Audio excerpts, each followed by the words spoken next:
Yo, hey, this shit easy, nigga. Hey, all I'm talking about, nigga, I'm still out here trying to get it. Contender Regime Boxing checking back in with y'all, man. What's good? What's happening? Beautiful Sunday morning in Dallas, Texas. You know what I'm saying? Beautiful Sunday morning in the state of Texas, in the DFW. You feel me? Home of Errol the Truth Spence Jr. You feel what I'm saying?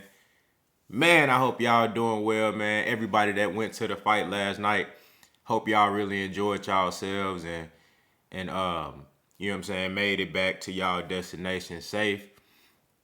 You know, all the out of towners, man, I really hope the city showed y'all a great time. And, you know, shit, it's Sunday. Y'all can still go out there, man. Go eat, go hang out, man. Dallas has a lot to offer. Sunday, fun day type shit. You feel me? Do your thing. You know what I'm saying? But, you know, I hopped on the live immediately after the fight.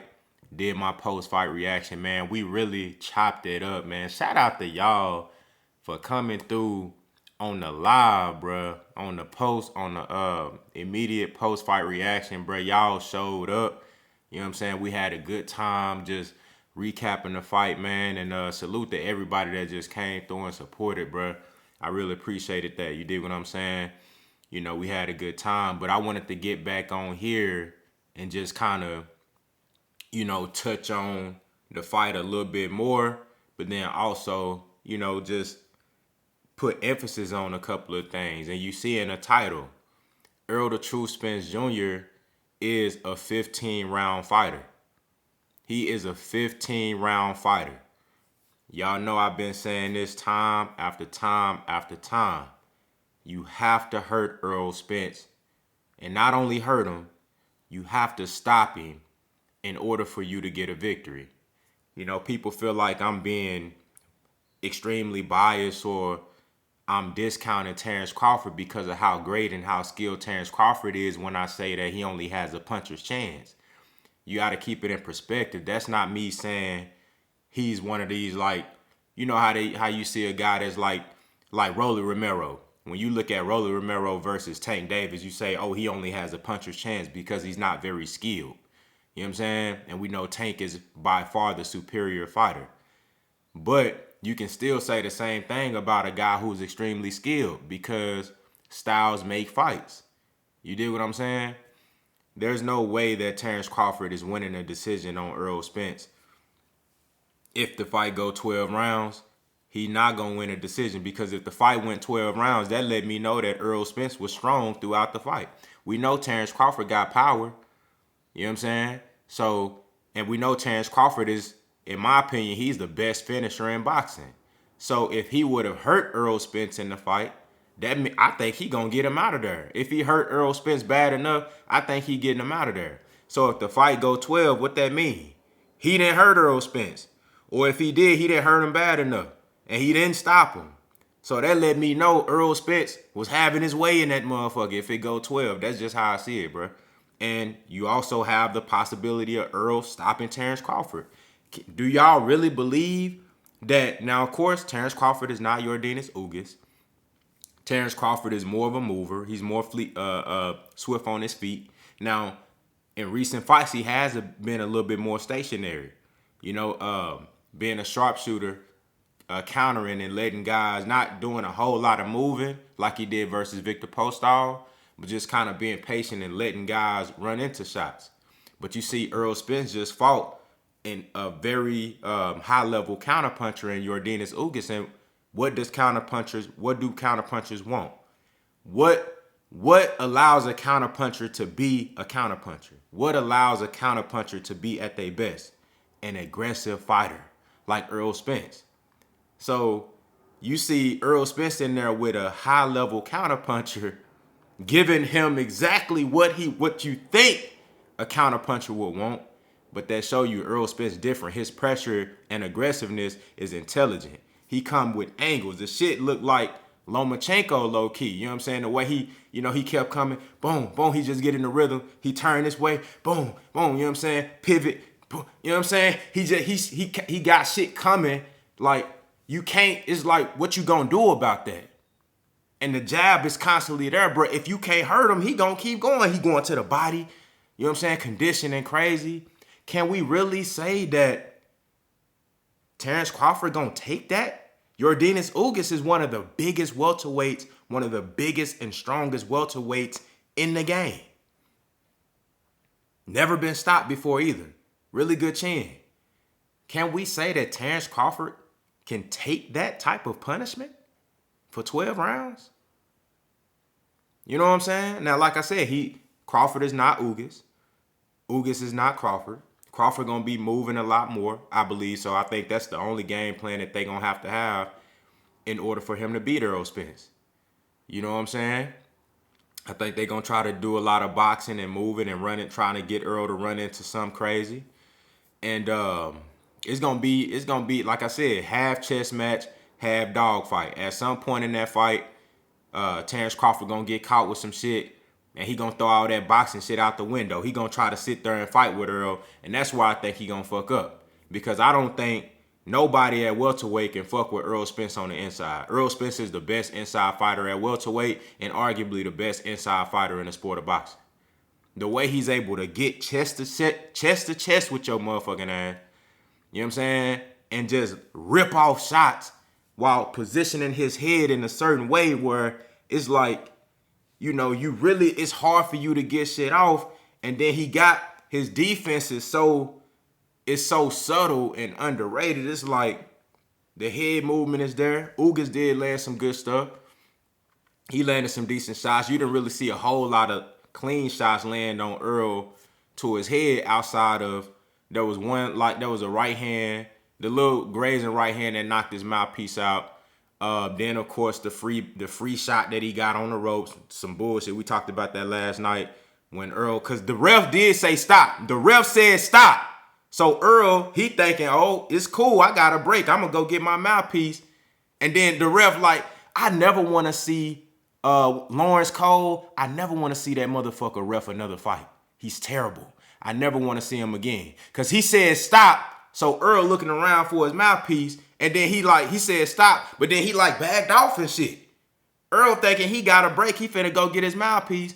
Ugas, you know, no discredit to Ugas, because I would have did the same thing. He did what he supposed to do. Shit, motherfucker gonna let me keep hitting. I finna get me a free shot in. Fuck you talking about? So you can't take nothing away from Ugas. But it was a free shot that Earl wasn't expecting. So he took a clean right hand from Ugas with no mouth guard in. Came back, shook that shit off, and finished the round strong. Then what'd he do? Come back in the 7th round and hurt Ugas. Damn near stopped him. The 7th round from Errol Spence in this fight was flawless. It was amazing. That show you the type of chin Errol Spence got and the defense that he had. Ugas did land some good body work later in the fight that I didn't feel Errol Spence particularly, appreciated. You know what I'm saying? I think the reaction looked worse than what it really was because Earl, he hit him to the body, but you see Earl kind of he bent down. The first one kind of did. You could tell it kind of took the wind out of Earl. He ducked down and he kind of took a step back, took a breather. Okay, good. You know what I'm saying? It's late in the fight. You done expended all this energy. You motherfucker hit you dead in your stomach with a right hand. That shit might take some wind out your ass. But Earl, he stepped back, took a breather, and got back on his shit. You know what I'm saying? And then the other ones, it looked like they was hurting Earl, but they really wasn't. He was just bending. He was bracing for them bitches. So it looked like, oh, I'm hurt. Nah, he was just bracing for them hoes. Earl, he was hitting, Ugas was hitting elbows and shit. Because Earl was bracing for them bitches. But Ugas, he tried to come back and do his thing, but it was just too much. It was just too much. But look, Errol Spence is a 15-round fighter. He's a throwback fighter. He's not going to get tired. He's not going to stop throwing punches. Either he going to stop you, you going to get beat brutally. It can be a one-punch knockout. But if you don't go from one, it's going to be an accumulation of ass whooping. Because it's not many guys that's going to be able to take that onslaught. The artillery that Errol Spence got is so vast that when he get on the inside, Never mind boxing from the outside like he did in the first 2 or 3 rounds. You know, playing a little chess game like I told y'all he was gonna do. I said the first round, from round 1 to round 4 is gonna be a chess match. Then once Errol find that rhythm and he find that distance that he want to fight at in this particular fight, he felt extremely comfortable on the inside in close quarters. And he went to work from round 4, 5 on up. He was on Ugas' ass. He went to work. You know what I'm saying? But I'm telling y'all, once Errol Spence get in that mode and he turned up, you gotta stop him. If you don't, he either gonna stop you, he gonna beat your ass brutally, or he gonna win a decision. If you don't stop him. It's only 3 outcomes that's gonna happen when you fight Errol Spence. You gonna lose a decision, he gonna stop you, or you gonna have to stop him. That's the only outcomes. And when I made the first video that I made, why I think Errol Spence beats Terence Crawford back in 2018, that was like the first video I ever made. When I made that video, what I said in that video? I said, you gonna have to stop Errol Spence, bro. I've been consistent with that the whole time. That's facts, bro. His chin too good. His conditioning too good. He's too relentless. Too much pressure. Too many hard shots consistently. Too great of a jab. Too technical, especially on the inside. Errol Spence's inside game is a lost art. You don't see a lot of fighters like Fundora. That's a lost art. You don't see a lot of fighters that perfected the inside game like Errol Spence. Like it's real. It's a whole nother world on the inside. Yeah, boxing from the outside, that's beautiful. Earl can do that too. We seen that. But boxing from the outside, yeah, you know, making it look pretty and shit. You know, landing Chris nice counters. I like that shit. I love that shit, actually. But it's a lost art when you able to fight in close quarters on the inside and just control everything. Putting full leverage on your shots. Always in great position to land some. I love how he was, you know, coming with that right hook and then coming back around, curling that left. You know what I'm saying? And then when he found the home for the left uppercut, that's when I knew. It was only a matter of time before this fight was over with. He found the home for that left uppercut. Boom. Fucked up Ugas' eye. He couldn't see shit. Boom. You know what I'm saying? He couldn't see shit. They had to stop it, bro. Bro, eye closed, dog. You know what I'm saying? He couldn't see.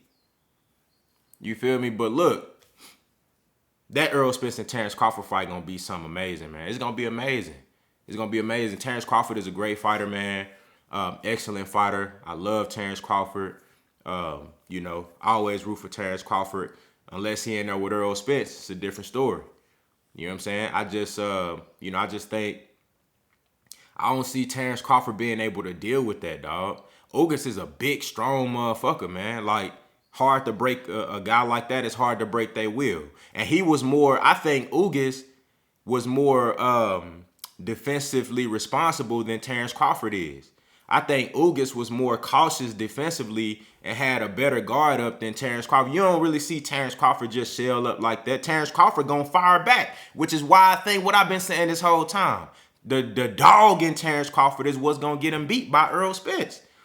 You feel me? Because when Errol start landing them shots, and here's another thing. Terence Crawford typically take a few rounds to like download data, and then he start, you know, getting more accurate. His timing start, you know, coming on more and more later on in the fight. But Errol Spence, we know he gets stronger as the fight go on. So it's gonna be a point where both of them turning it up. And I just think intensity-wise, I don't think Crawford can match Errol intensity when it comes to like exchanging and throwing combinations in spots. But I don't think he can consistently match what Errol went to multiple gears last night. Like when you might have thought, oh, he tired. Like, all this shit he been doing, bro. Ain't no way he got the energy to go to another. Bruh, he went multiple gears at multiple times in that fight. In the 6th round, motherfuckers was like, damn, oh, Errol hurt. You know what I'm saying? And to be honest with you, I think he was just caught off guard with the shit. I don't really think he was hurt bad and nothing like that, because you seen how quick, soon after that shot, he finished the 6th round strong. He finished the 6th round coming forward on Ugas. And then what he do the next round in the 7th, he went crazy. Had the best round of the fight, in my opinion. You know what I'm saying? That was one of the best rounds I seen from Errol Spence in a long time. So I just feel like, bruh, when it comes to the levels of intensity, I think Earl gonna have another level that Terence Crawford just ain't gonna be able to go to because the work rate. I never seen Terence Crawford throw 1,000 points. I never seen Terence Crawford have no output like what Earl got, bro. I never seen that, dog. I never seen Terence Crawford with that type of output.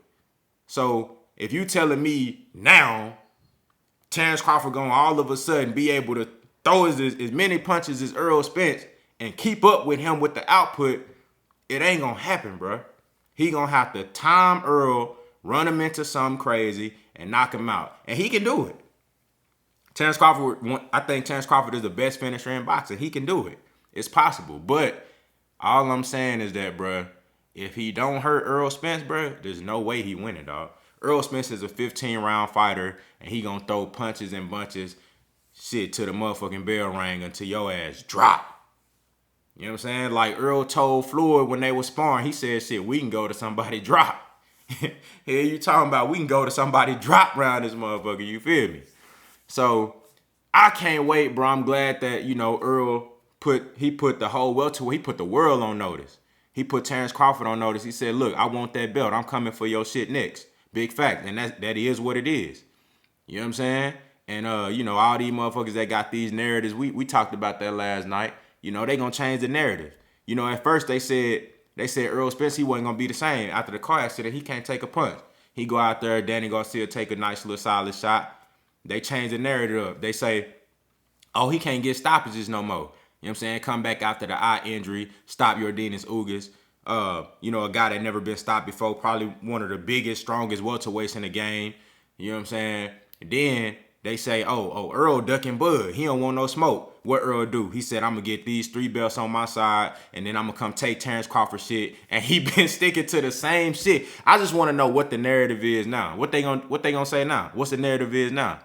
Every time they build up this fake ass like narrative and this fake ass like, you know, agenda that they pushing, Errol Spence come through and knock that shit down. Now what? You feel me? What now?